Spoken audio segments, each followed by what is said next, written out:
ഇന്ന് സൺഡേ ആയിട്ട് എന്താ സ്പെഷ്യല്? ഒരു അടിപൊളി ലഗോൺ ബിരിയാണി ഉണ്ടാക്കിയാലോ? അപ്പോൾ വായോ. കൊച്ചു കൊച്ചു വർത്തമാനങ്ങളൊക്കെ ആയിട്ട് ഇവൻ എന്തെങ്കിലും കഴിക്കാനൊക്കെ കൊടുത്തിട്ട് നമ്മളൊരു പാട്ടൊക്കെ വെച്ച് കളിയും ചിരിയും അങ്ങനെയൊക്കെയാണ് ഈ ബിരിയാണി ഉണ്ടാക്കുന്നത്.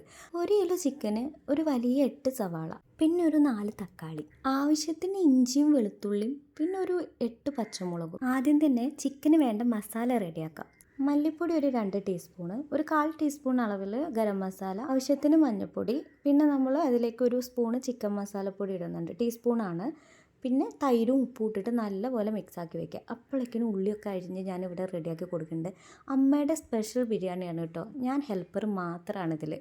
അപ്പോൾ ആദ്യം തന്നെ കുറച്ച് വെളിച്ചെണ്ണ ഒഴിച്ചിട്ട് ഉള്ളി ഇതുപോലെ ഉപ്പും ഇട്ട് വാട്ടിയെടുക്കുന്നുണ്ട്.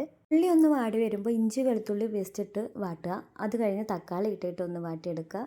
എന്നിട്ട് ചിക്കൻ അതിലേക്ക് ഇട്ട് ഒരു 1/4 സ്പൂണ് കുരുമുളക് പൊടിയും പിന്നെ പച്ചമുളകും, ഒരു 8 പച്ചമുളക് എടുത്തിട്ടുണ്ട് കേട്ടോ. ഒരു 1/4 സ്പൂൺ അളവിൽ ഗരം മസാല കുറച്ചും കൂടി അതിലേക്ക് ആഡ് ചെയ്തിട്ടുണ്ട്. നന്നായിട്ടൊന്ന് മിക്സ് ചെയ്ത് ഇതുപോലെ ഒന്ന് തിളച്ച് വരുന്ന സമയത്ത് മൂടി വെച്ചിട്ട് ഒരു അരമണിക്കൂറെങ്കിലും വേവിച്ചെടുക്കുക. ചെറിയ തീയിലായിരിക്കണം കേട്ടോ. അതുകൊണ്ടാണ് നമ്മൾ ഉള്ളിയൊന്നും അധികം കുനുകുനാന്നൊന്നും അരിയാഞ്ഞത്, വലുതാക്കിയിട്ട് തന്നെ അരിഞ്ഞിരിക്കണത്. കാരണം ലഗോൺ ആയതുകൊണ്ട് കുറച്ച് വേവാൻ സമയമെടുക്കും. അപ്പോഴേക്കും നമുക്കിവിടെ ബിരിയാണിക്കുള്ള റൈസ് റെഡിയാക്കി എടുക്കാം. വെളിച്ചെണ്ണയും നെയ്യും ഒരുപോലെ അളവിൽ ഒഴിച്ചിട്ട് അതിലേക്ക് നമ്മൾ ഉള്ളി വാട്ടി പിന്നെ റൈസ് ഇട്ട് അതൊന്ന് വറുത്തു.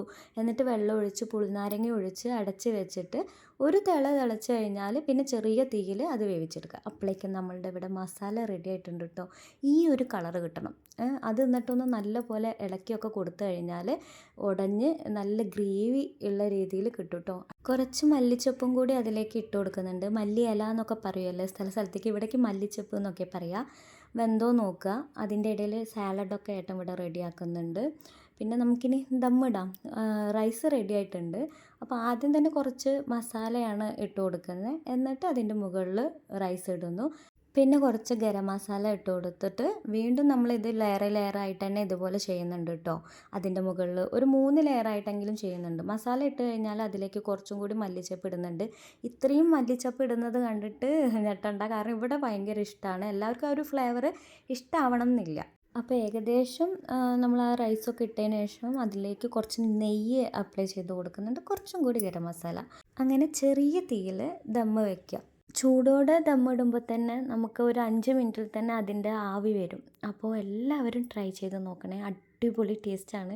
ഇവിടെ എല്ലാവർക്കും ഇഷ്ടമുള്ളൊരു ബിരിയാണിയാണ്. ചിലവർ ഇതിലേക്ക് കശുവണ്ടി മുന്തിരിയൊക്കെ നെയ്യിൽ വാട്ടിയിട്ട് ഡെക്കറേഷൻ പോലെ കൊടുക്കാറുണ്ട്. ഇവിടെ അതൊന്നും വേണമെന്നില്ല. ഇങ്ങനെ തന്നെ നല്ല ടേസ്റ്റാണ്. എന്തായാലും ട്രൈ ചെയ്ത് നോക്കിയിട്ട് അഭിപ്രായങ്ങൾ പറയണം. അപ്പോൾ അടുത്ത വീഡിയോയിൽ കാണാം കേട്ടോ.